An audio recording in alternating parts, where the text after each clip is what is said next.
शुक्रिया।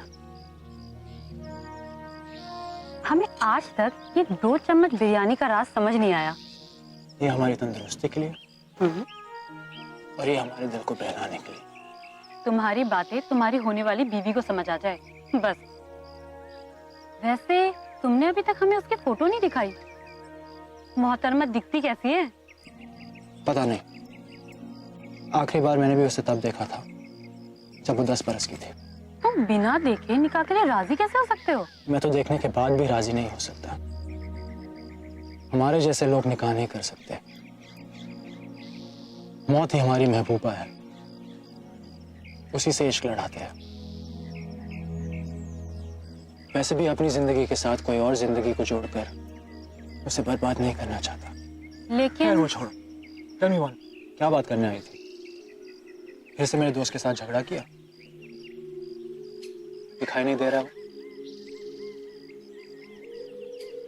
मतलब लियाकत ने तुम्हें भी फोन नहीं किया?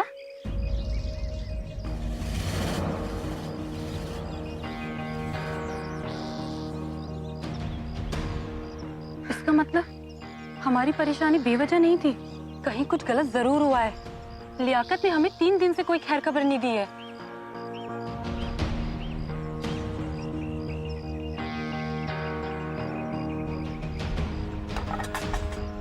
हम जानते हैं कि वो किसी अनऑफिशियल मिशन में है, लेकिन फिर भी ऐसा कभी नहीं हुआ कि लियाकत हमसे 3 दिन तक बात न करे। हमसे झगड़ा भी हो जाता है तो भी वो तुम्हारे जरिए हम तक अपनी खैरियत की खबर भिजवाई देते हैं। लेकिन इस बार उन्होंने तुम्हें भी कुछ नहीं बताया। उच्च शरीफ में वैसे ही इतने दंगे फसाद हो रहे हैं। हमें तो बेहद फिक्र हो रही है। तुम परेशान मत हो,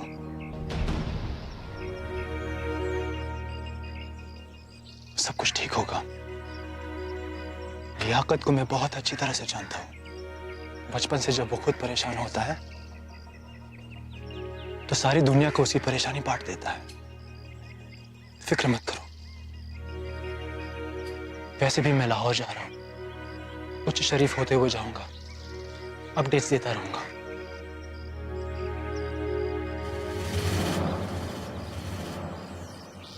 उच्च शरीफ में लियाकत से ही सलामत हो।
आएगा, वो तुझे नहीं छोड़ेगा।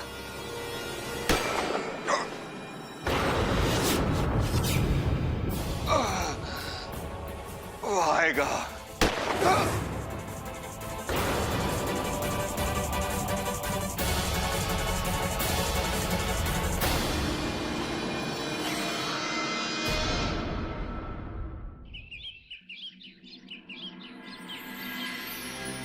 ऐसा कैसे हो सकता है शेख साहब? वो लोग मेरे सामने ही उस लड़की को यहाँ से लेके गए थे। वो सब हमको नहीं मालूम होए।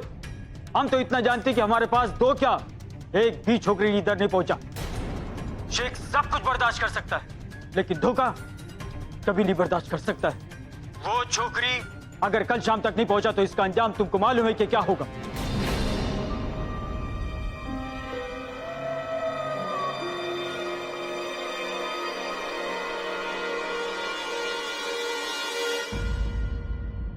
क्या हुक्म नहीं बेगम साहिबा? वो ट्रक वहाँ पहुंचा क्यों नहीं? दरअसल ट्रक जाकर के कश्मीर में एक्सीडेंट हो गया है, पूरा गाड़ी चनाब में जाके गिर गया है। क्या? और उन लड़कियों का क्या हुआ जो उस ट्रक में थी? जब ट्रक ही नहीं रहा तो लड़कियां कहाँ बचेगी? तुम्हें उनकी लाश मिली? कैसी बात कर रही है बेगम साहिबा? जनाब से अब तक कोई लाश मिली है जो अब मिलेगी? मुझे नहीं लगता कि वो लड़कियां बची होगी। तुम्हें क्या लगता है क्या नहीं लगता है, इसमें मुझे कोई दिलचस्पी नहीं। मुझे उन लड़कियों की मौत के पुख्ता सबूत चाहिए। सबूत मिल जाए तो फोन करना, वरना अपनी उल्टी गिनती गिनना शुरू कर देना।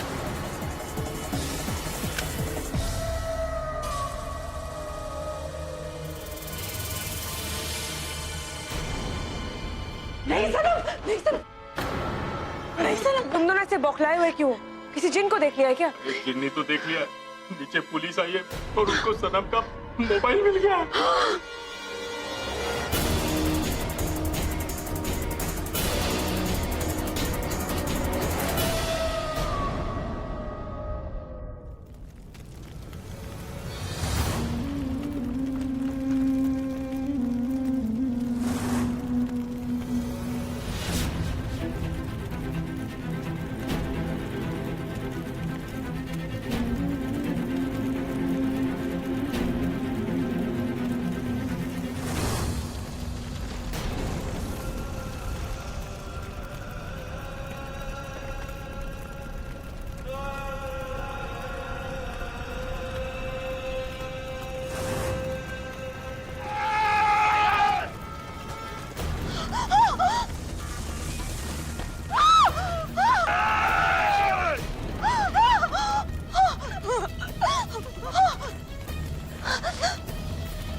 कौन हो तुम? नाम क्या है तेरा? मुझे कुछ याद नहीं है।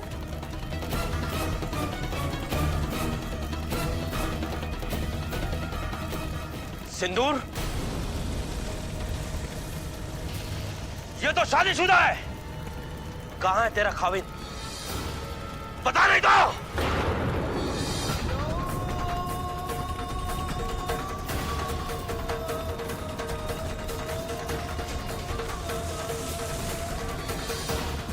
बोल। मैं सच कह रही हूँ, मुझे कुछ नहीं पता। बता, यहाँ तैनात क्या कर रही है? मैं वहां थी। खून, गोली मार दिया उसने। अजान!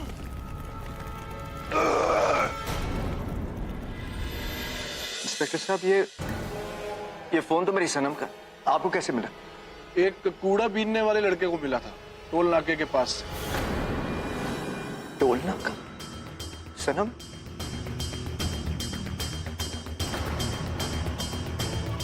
जब उसने इसे ऑन किया तब हम इसे ट्रेस कर पाए। सनम ने काफी कॉल्स किए थे आप, और एक मैसेज भी। शायद वो मैसेज नहीं मिला। और हाँ, एक अननोन नंबर भी है। Unknown number? उस अननोन नंबर से कई कॉल्स आई हैं सनम के फोन पर। आप बता सकते हैं? एक सेकंड, मैं दिखाता हूं।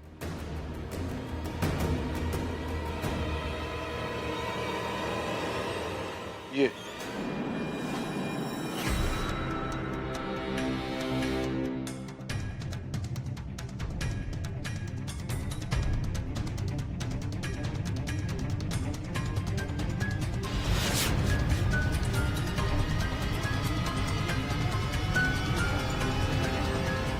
नहीं इंस्पेक्टर साहब, मैं इस नंबर को नहीं पहचानता। जहां से ये फोन मिला है मैं वहां पता करने की कोशिश करता हूँ। इंस्पेक्टर साहब, आप जिससे पूछना है, जो कुछ पूछना है वो आप जाने। मुझे सिर्फ इतना पता कि सनम मेरे पास नहीं है, मेरे साथ नहीं है। इंस्पेक्टर साहब, प्लीज उसे ढूंढिए। डोंट वरी मिस्टर राहिल, मैं पूरी कोशिश करूंगा। मैं चलता हूँ। Thank you.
मुझसे झूठ क्यों कहा था तुमने?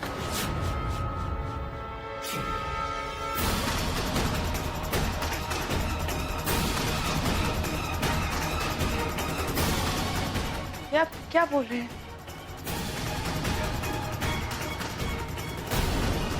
सनम ने क्या कहा था तुमसे घर छोड़ने से पहले? मैं आपको बता चुकी। फिर से बताओ। I said say it again. आप मुझसे ऐसे क्यों बात कर रहे हैं?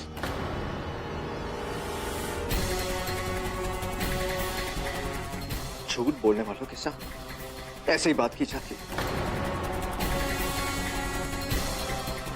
क्या कहा था तुमने मुझसे कि सनम वो पेपर्स देखकर इतनी नाराज है कि वो मुझसे कभी बात नहीं करती? यही कहा था तुमने? यही कहा था कि नहीं? तो फिर उसने मुझे इतने सारे फोन कॉल्स क्यों किया? इसका मतलब वो मुझे कुछ कहना चाहती है। उसने मुझे एक मैसेज भी भेजा, वो मी, लेकिन तुमने झूठ बोला मुझसे।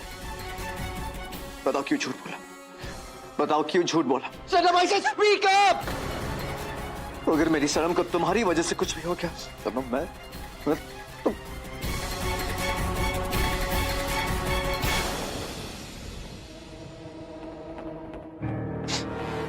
पहले ही समझ जाना चाहिए था मुझे कि अगर सनम मुझसे इतनी नाराज होती तो वो अपना सामान लेकर क्यों जाती?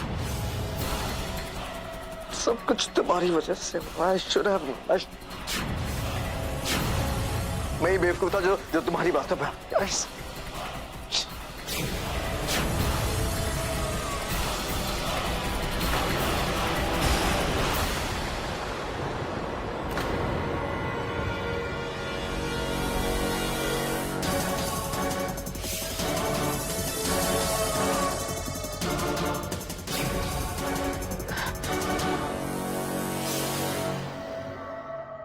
झूठ की आंखों में इतनी ताकत नहीं होती कि वो हकीकत से नजरें मिला सके।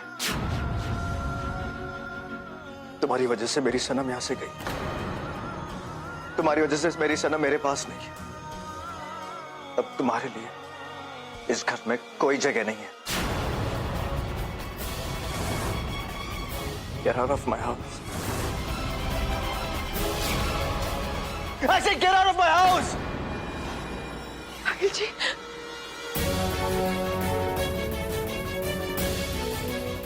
आप मेरी बात क्यों नहीं सुन रहे? अखिल जी, आप क्या कर रहे हैं? मेरी बात तो सुनिए। ये दर्द हो रहा है। आहिल जी, आहिल जी।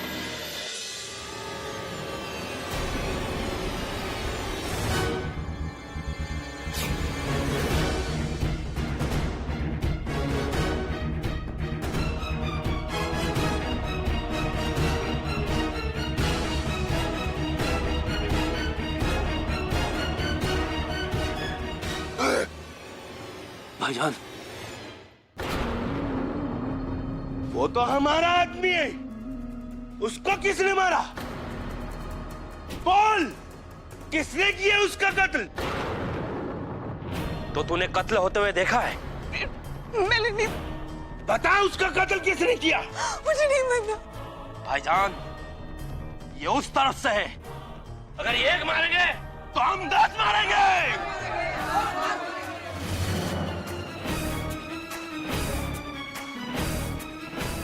और शुरुआत इससे।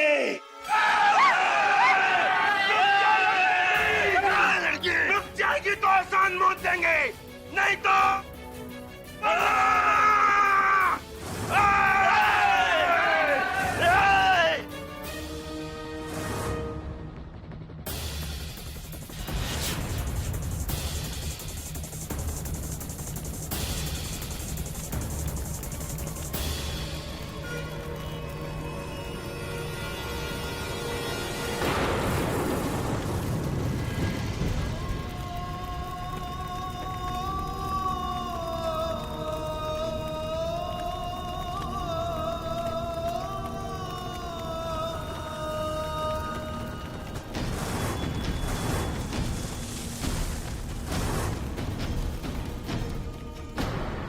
क्या कर रहे हैं आप? आहिल जी,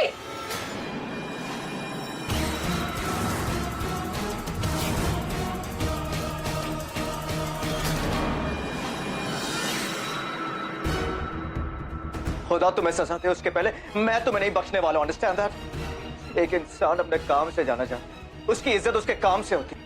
और जो तुमने किया है, उसके बाद मेरी आंखों में तुम्हारी इज्जत रत्ती भर तक की भी नहीं। मुझे पहले लगता कि तुम मेरी अम्मी की चाल का शिकार हो, लेकिन जो हरकत तुमने की है, उसके बाद मेरी बीवी बनना तो दूर की बात, मेरी हमदर्दी के भी काबिल नहीं हो तुम। तुम्हारी वजह से सनम यहाँ नहीं, तुम्हारी वजह से मेरी सनम मेरे पास नहीं। अब तुम्हारे लिए इस घर में कोई जगह नहीं। Get out from here!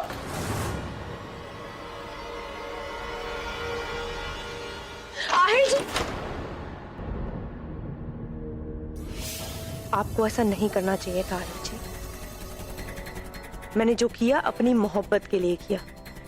मैं सनम को आपकी जिंदगी में कभी वापस नहीं आने दूंगी और ना ही आपको उसकी यादों में मरने दूंगी, क्योंकि आप मेरे हैं, सिर्फ मेरे। और आप मुझे बीवी का दर्जा जरूर देंगे। आहिल जी, आपने मुझे जिन हाथों से धक्के मार के इस घर से निकाला है, आज रात खत्म होने से पहले आप मुझे उन्हीं हाथों से गोद में उठाकर वापस लाएंगे।